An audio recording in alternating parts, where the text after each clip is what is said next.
Get ready to ride a flying sword through a desert straight out of a fevered dream.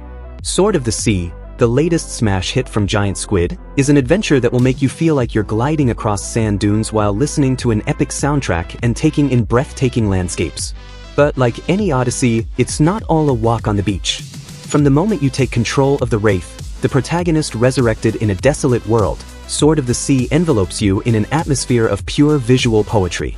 Developed for PS5 and PC, the game immerses you in a vast desert where the oceans have turned to sand and the ruins of forgotten civilizations tell stories without words. And you know what? That's the first thing that won me over. The narrative is minimalist, with no dialogue or long text to take you out of the flow. Everything is told through the environment, half-buried sculptures, hieroglyphics on collapsed walls, and creatures that look like they're straight out of an H.R. Geiger dream. It's as if the game is saying, hey, interpret it however you want, but here's a world that breathes history. The visual design is, without exaggeration, a masterpiece.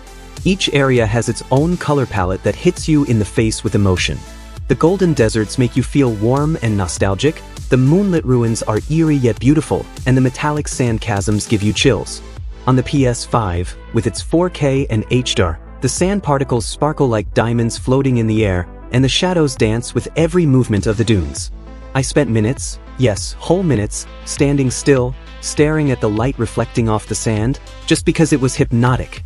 If you have a decent screen, prepare to have your jaw dropped. And then there's the Hoversword, the heart of the game. This floating sword that combines snowboarding, skateboarding, and hoverboarding is a stroke of genius. Moving through the world is so fluid it feels like you're dancing. You can string together jumps, spins, and tricks with an ease reminiscent of the best moments of Tony Hawk's Pro Skater, but with a contemplative edge that makes you feel more like a Zen monk than a skater punk. Mastering the Hoversword isn't just a means to progress, it's a pleasure in itself. After a few hours, I still found myself grinning like an idiot every time I landed a perfect combo while speed surfing down a dune.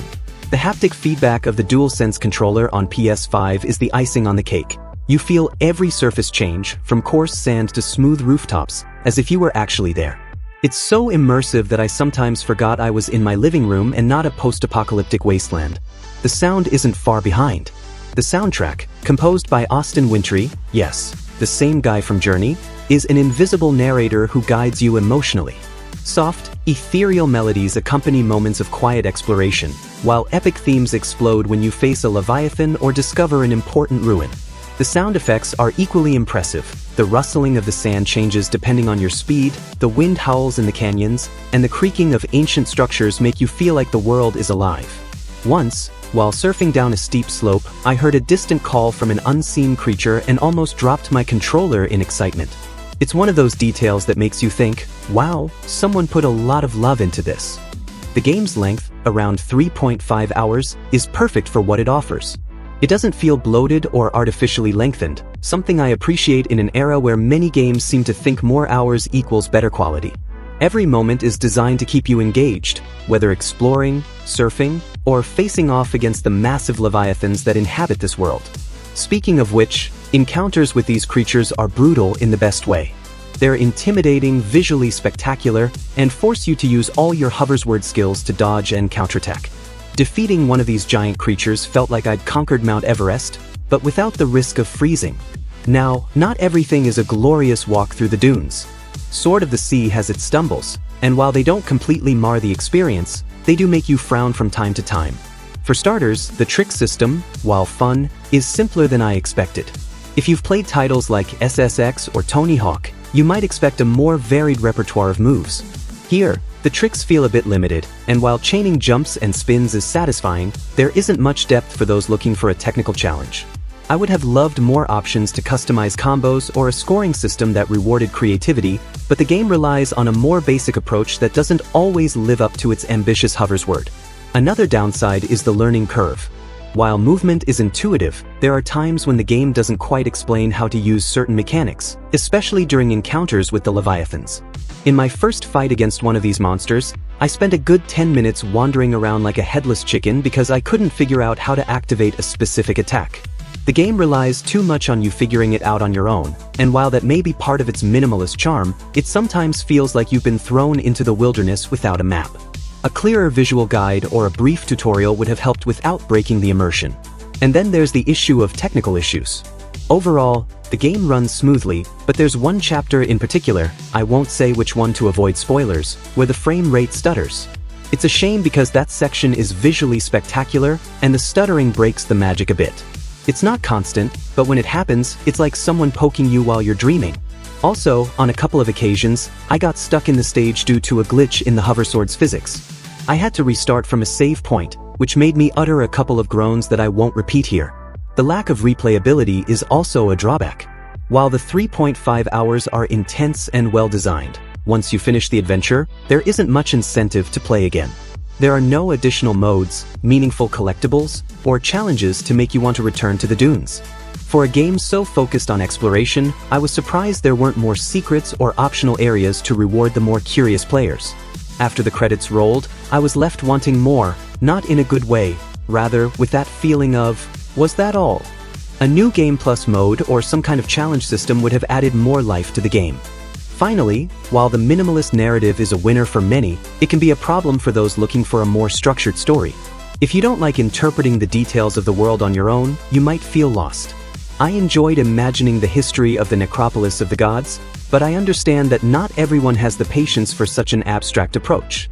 At times, I wished for a little more context, something to give me a clear clue as to what the hell the Wraith was doing in this world. As someone who grew up playing Journey and Abzu, Sword of the Sea struck a chord with me. There's something magical about how Giant Squid turns simple mechanics into deep emotional experiences. I remember one night playing until 3 a.m., not because I wanted to finish the game, but because I couldn't stop exploring. There was one particularly tall dune that I became obsessed with climbing, not because there was a reward, but because I wanted to see what was on the other side.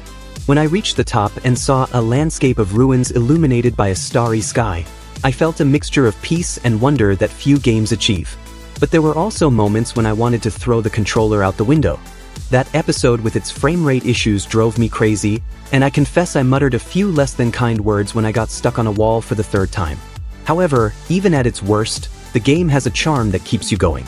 It's like that friend who sometimes drives you crazy, but you can't help but love them because they always have something special to offer.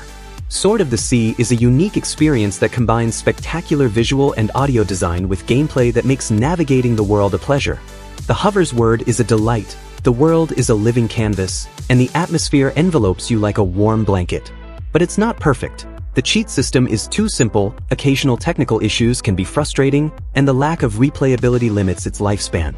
If you're looking for a short but intense adventure that will leave you thinking about its landscapes and music for days, this game is for you. If you prefer something with more mechanical depth or a clearer narrative, you might feel like it's missing something. Sword of the Sea is like a journey through the desert, beautiful, exciting, and a little exhausting in places. But when you're surfing at full speed under a sky full of stars, with the wind roaring in your ears and a giant creature chasing you, you realize it's worth every grain of sand. So, do you ride the Hoversword or stay on the shore?